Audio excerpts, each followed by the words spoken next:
I'm going to storyboard this video to show you how useful the art of storyboarding can be when you're starting out in filmmaking. This is the... If you're making your first movie, at some point you would have considered the art of storyboarding. But there's a couple of things that usually stop future filmmakers from picking up a pen and a piece of paper. And that's about the time that it takes and the skill required to create the sketches you need to make a storyboard.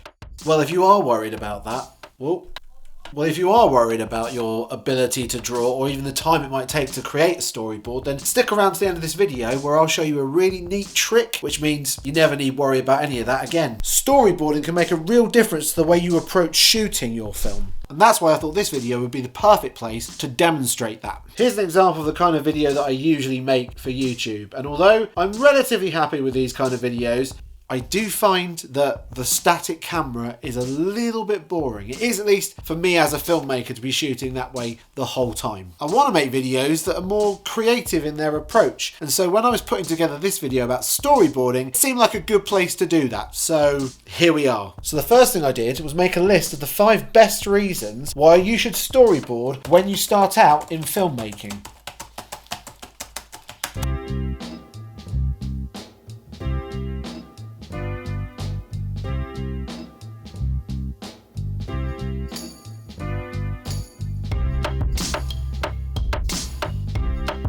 Number 1, storyboarding allows you to create better framing. And what's more, storyboarding allows you to create these compositions for free. Think about it. It means you're not having to pay for cast to stand around while you work out the shot, or for crew who need to know where to put up the cameras, or any expensive equipment you might be hiring, which is just all wasting away whilst you figure stuff out. If you create a storyboard weeks or months in advance, then you're going to know exactly the kind of shots you want by the time you arrive on set, giving you loads more time to work with the actors on how their performances are, and even experimenting with other shots once you've got the ones on your shot list in the can. The last battle scene in the last Hobbit movie of the trilogy had to be postponed because there just hadn't been enough prep time done to work out this whole battle sequence. Hundreds of cast, hundreds of crew were left standing around for hours and days while they tried to figure it out. In the end, the studio just put a pause on everything so they weren't wasting any more money. This was because Peter Jackson was hired late to direct the project, whereas on the Lord of the Rings trilogy, he had spent months and months storyboarding and putting together a shot list so filming went off without a hitch.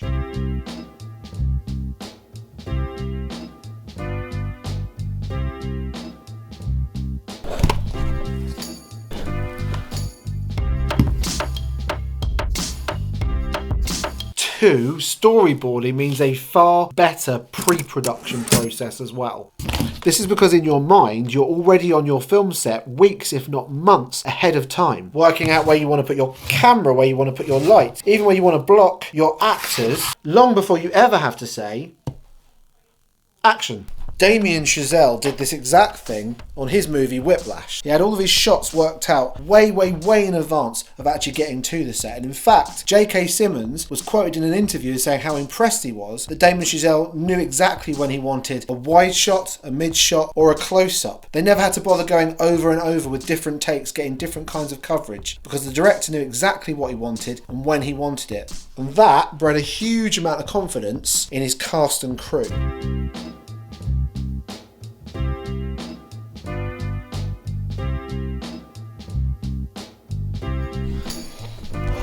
Number 3, storyboards start to prompt you to think about the bigger picture when it comes to your film project.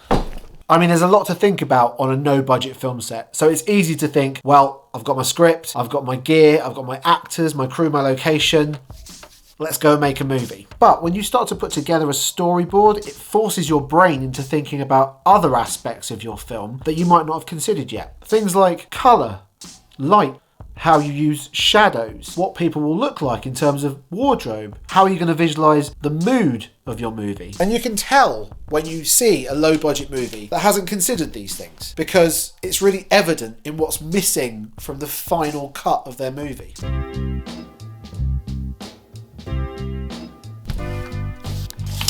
4, storyboarding forces you to show and not tell. And that's the very essence of great filmmaking. It's about using the least amount of words and the most amount of action within the confines of the scene that you've written. And even if you use speech bubbles in your storyboarding, you're limited by how much space you can actually write in terms of text, which in the spirit of true filmmaking, in that show and don't tell, really can only be a good thing and is going to help to improve the overall final cut of your film.